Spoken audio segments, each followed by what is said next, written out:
ડભોઈ તાલુકા અને આસપાસના ગામને ઉપયોગમાં થઈ શકે અને છેલ્લા ઘણા વર્ષોથી ડભોઈ ખાતે ઓર્થોપેડિક હાડકાના નિષ્ણાત ડોક્ટર જીમિત શાહ તેમજ આઈ સ્પેશિયાલિસ્ટ ડોક્ટર બિંદી શાહ દ્વારા દર્દીઓની સારવાર કરી રહ્યા હતા. હવે તેમને પોતાનું નવીન હોસ્પિટલ કૃષ્ણા હોસ્પિટલ અને આઈસીયુ ડભોઈ શિનોર 4 રસ્તા નગરપાલિકા બિલ્ડિંગની સામે ખુલ્લું મૂક્યું છે. આ પ્રસંગે ધારાસભ્ય શૈલેષભાઈ મહેતા દ્વારા હોસ્પિટલની રિબિન કાપી ઉદ્ઘાટન કર્યું હતું અને શુભેચ્છાઓ પાઠવી હતી. આ પ્રસંગે શહેર પ્રમુખ દીક્ષિતભાઈ દવે, વિશાલ શાહ, બિરેન શાહ સહિત નગર આગેવાનો મોટી સંખ્યામાં ઉપસ્થિત રહ્યા હતા. આજે દર્ભાવતી નગરીમાં એક નવું પીછું ઉમેરાયું છે.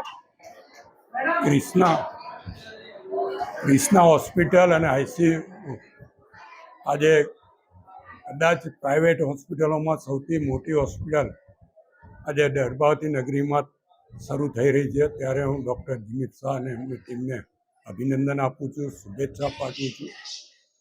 આમ તો હોસ્પિટલનો ધંધો બહુ ફૂલે ફાલે એવું છે તે કહીએ ખોટું કહેવાય, પણ જે કોઈ દર્દી આ હોસ્પિટલમાં આવે એ શારીરિક અને માનસિક સંતોષ લઈને જાય એવી શુભેચ્છા પાઠવું છું.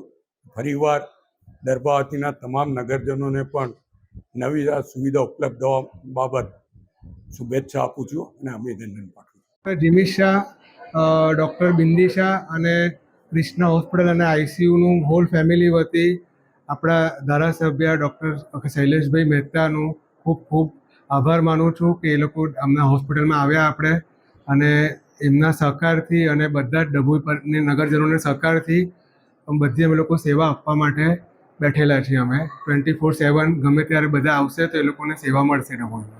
સાહેબ, આજે હોસ્પિટલનું ઓપનિંગ કર્યું છે, કઈ સુવિધાઓ ડભોઈ નગરના અને આસપાસના તાલુકાના લોકો દર્દીઓને મળી જશે?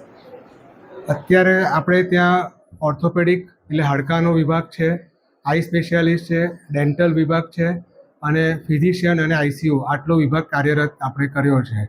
ભવિષ્યની અંદર વિચાર છે કે આપણે બીજા ડિપાર્ટમેન્ટ જે છે જેવા કે જનરલ સર્જરી, પીડિયાટ્રિશિયન અને ગાયનેકોલોજીસ્ટ એ બધા ડિપાર્ટમેન્ટ આપણે ભવિષ્યમાં ચાલુ કરવાનો પ્લાન કરી રહ્યા છીએ.